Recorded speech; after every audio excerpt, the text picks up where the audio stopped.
The bell rings, the last student shuffles out, and silence descends. But it's not a peaceful quiet. It's a heavy, waiting silence. A silence that holds its breath. Because when the lights dim and the doors lock, the true residents of these old buildings begin to stir. The echoes of forgotten whispers. The chill of unseen presences. Tonight, we walk those darkened corridors. We listen to the stories the walls themselves seem to tell. Stories of what lingers long after the last lesson ends. Mr. Henderson had cleaned Northwood High for 30 years. He knew every creak, every groan of the old building, or so he thought. One winter night, he was mopping the second-floor hallway.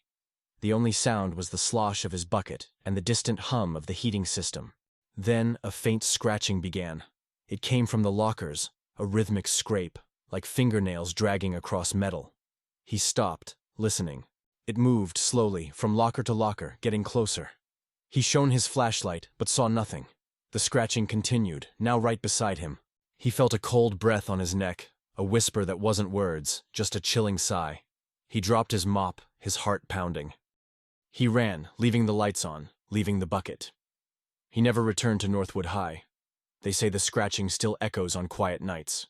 Sarah was always the last to leave the art room. She loved the quiet, the way the setting sun painted the hallway windows in deep oranges and purples. One evening, as she packed her bag, she glanced at the long row of windows lining the main hall. The glass reflected the empty lockers opposite. But in one pane, just for a flicker, she saw something else.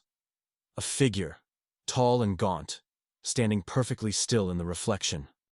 It wasn't there in the actual hallway. She spun around, but the corridor was empty, bathed in the fading light. She looked back at the window.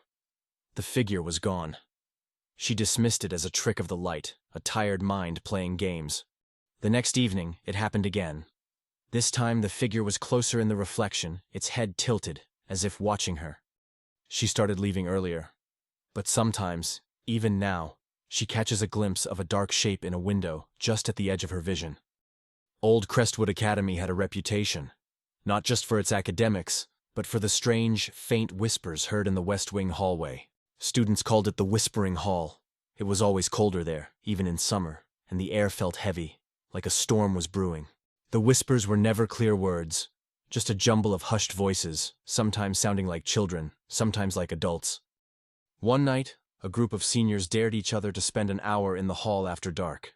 They brought flashlights and a camera. They sat in silence, the cold seeping into their bones.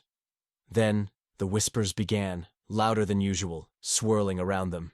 One girl swore she heard her name, distinct and clear, spoken right next to her ear. Another felt a small, cold hand brush her arm. They fled, terrified. The camera footage showed nothing, but the audio captured a cacophony of faint, overlapping voices. The whispers continue to this day. Some say they are the lost souls of students who never truly left Crestwood Academy. So, the next time you walk a school hallway after hours, listen closely. You might just hear the echoes of what lingers.